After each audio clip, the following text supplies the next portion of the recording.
DJ B-Boy Bibo para sa ating tuloy-tuloy na BB Time tungkol sa usaping online shopping na umuubos ng iyong chaching-chaching.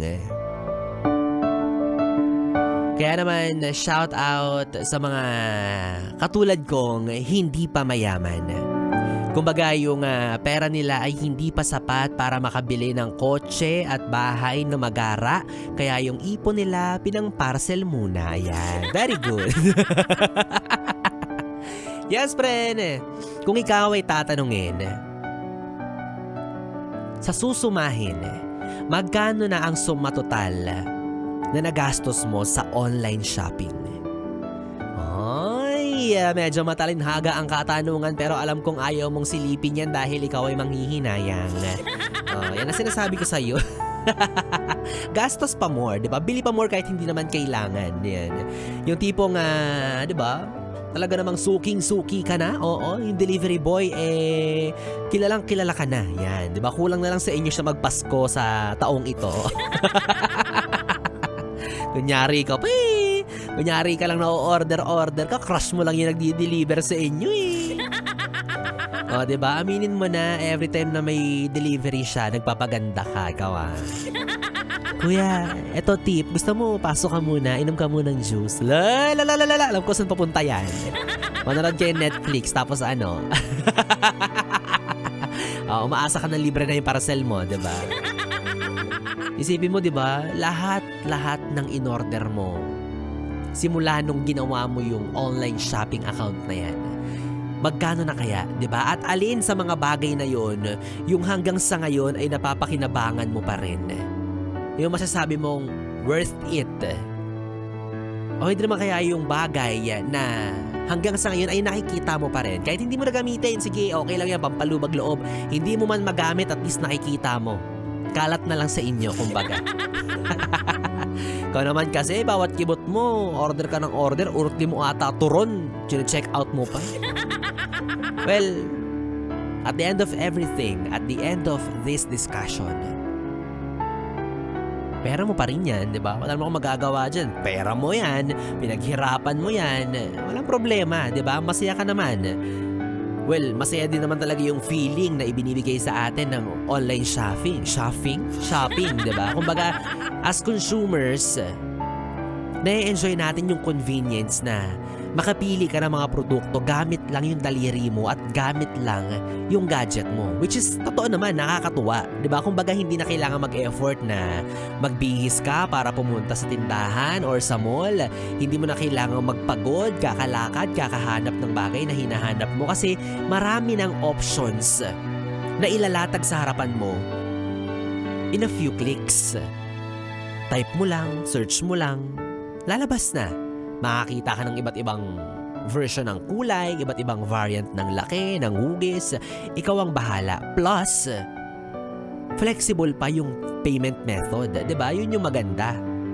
Pwedeng cash on delivery, pwedeng connected na sa bangko mo kung saan kakaltas sa'yo, or yung pay later na tinatawag. Diba? Yung i-deliver na sa'yo bukas, makalawa, pero yung bayaran sa susunod na, o diba? Nakakainganyo naman talaga.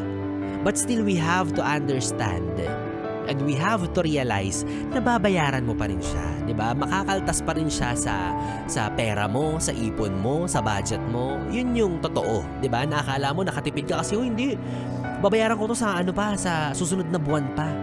Yes, sabihin na natin na kahit pa paano naging flexible ang arte.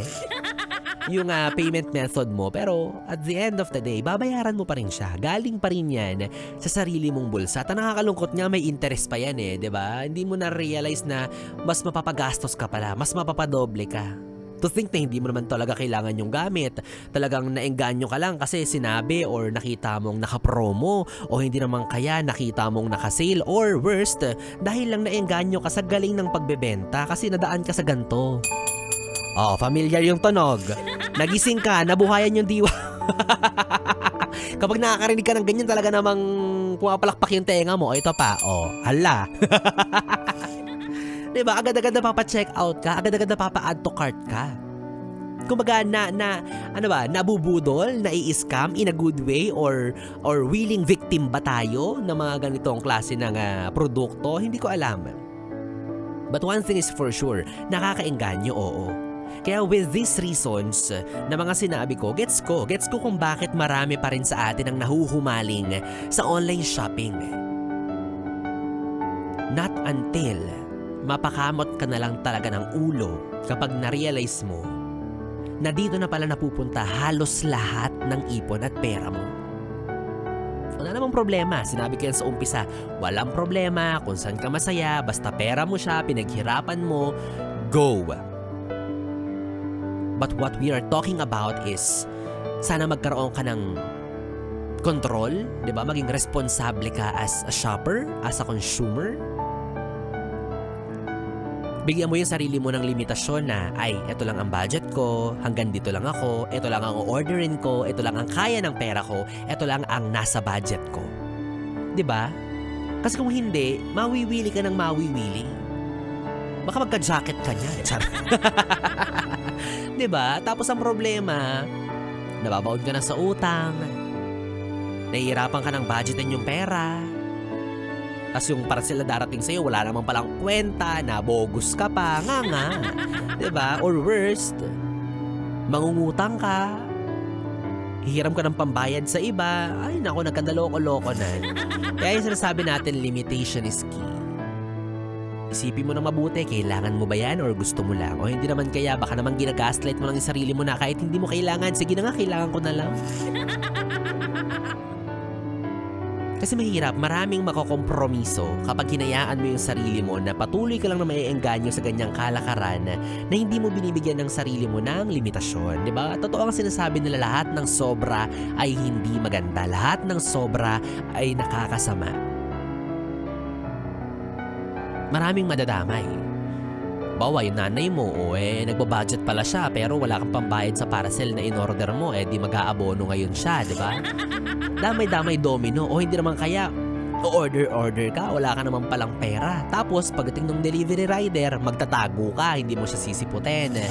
Kahit pa ulit-ulit nang kumakatok sa inyo, sinisigaw yung pangalan mo, alam na ng buong compound ninyo yung pangalan mong buo, di ba? Hindi mo siya nilalabas kasi nga, wala kang pambayad. So ang ending, pati yung rider makukonsumisyon. Diba? So again, be a responsible consumer. Be a responsible spender. Kasi sinasabi ko sa'yo, magastos ka kasi masyado. O naalala ko ganyan na ganyan din ako noon. O lalo na nung pandemic, 'di ba? Ganyan na ganyan ako. Humaling ako. Humaling kaka-order si Biboy Bibo. Buti na lang, nagbago na ako. Ang ginagawa ko, umu-order ako tapos aalis ako para ibang tao sa bahay yung magbayad ng parcel ko, 'di ba? Ganun lang kadali. Walang problema. Charot lang. Okay? Pero joke-joke lang 'yun. Huwag niyong gagawin 'yun. Oo, kasi gaya na sinabi ko kanina, marami na konsumisyon, maraming naaabala, maraming sumasakit na ulo dahil sa parcel mo, 'di ba? Wag ganon. Spend wisely and responsibly. Paulit-ulit ko 'yang sasabihin. 'Di ba? Kung meron kang isang bagay na gustong-gusto, pinapangarap mo, mas mainam kung pag-iipunan. 'Di ba? Tapos kapag naipon mo na yung pera na kasing halaga ng bagay na gusto mo, pag-isipan mo pa rin. Ngayong nakaipon na ako ng gantong halaga, kailangan ko pa rin ba siya? Gusto ko pa rin ba siya? Mapapakinabangan ko pa rin ba? Kasi kung hindi na, yung ipon na na-accumulate mo, yung perang sininop mo, ibigay mo kay Biboy Bibo. Yan! Wala kang pagsisisi, ibigay mo yan sa akin, i-invest mo yan sa akin, gawin nating sabon. Diba? 10,000 mo, gawin nating sabon or lotion yan. Charot lang. Diba? So, ang tinuturo lang sa atin ito, nasa kamay pa rin natin ang kontrol. Nasa kamay mo pa rin ang disiplina. Mapa, 7766 551111 or kung ano man yan, 711 whatsoever na sale yan, 'di ba? Nasa sayo ang kontrol. Nasa palad mo yung mga bagay na o-orderin mo.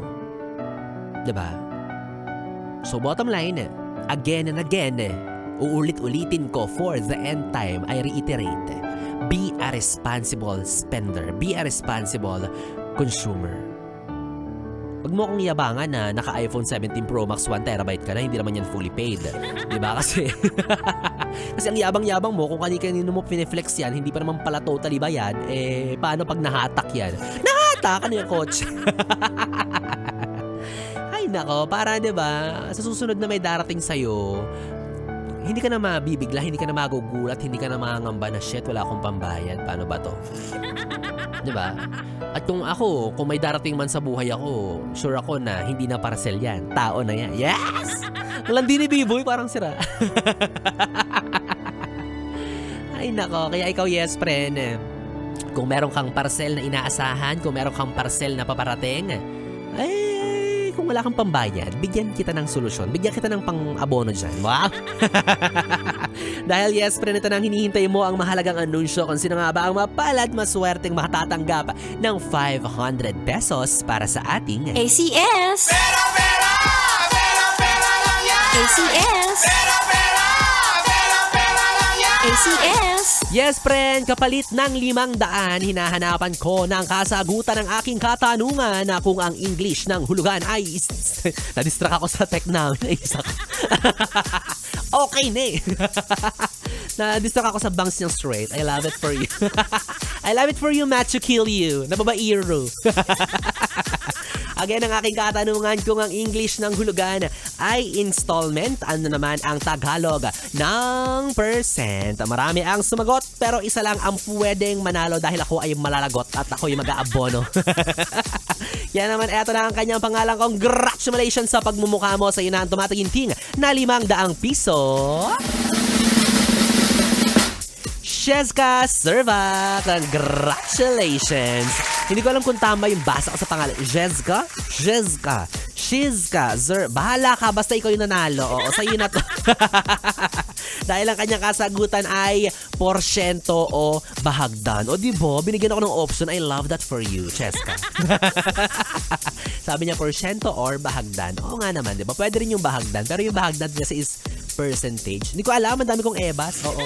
Kung naririnig mo to, Ate Cheska, sa iyo na ang 500 pesos. Ang kailangan mo naman gawin ay mag-send sa akin ng iyong valid ID at ng iyong GCash number para tuluyan mo na makuha ang iyong 500 pesos. Hatid sa iyo ng Yes FM at ng Charm Fabcon Purple Eternity. Yes, pero tuloy-tuloy mo lang ang pagsali at malay mo ikaw na ang susunod na magkakamit ng papremyo para sa ating ACS! ACS! ACS! Grabe rapper ako doon, ang hirap magsalita ah. Ang bilis no. Yes, pre, nakapiling mo ang bibi mo sa radyo. Ako to, si Biboy Bibo.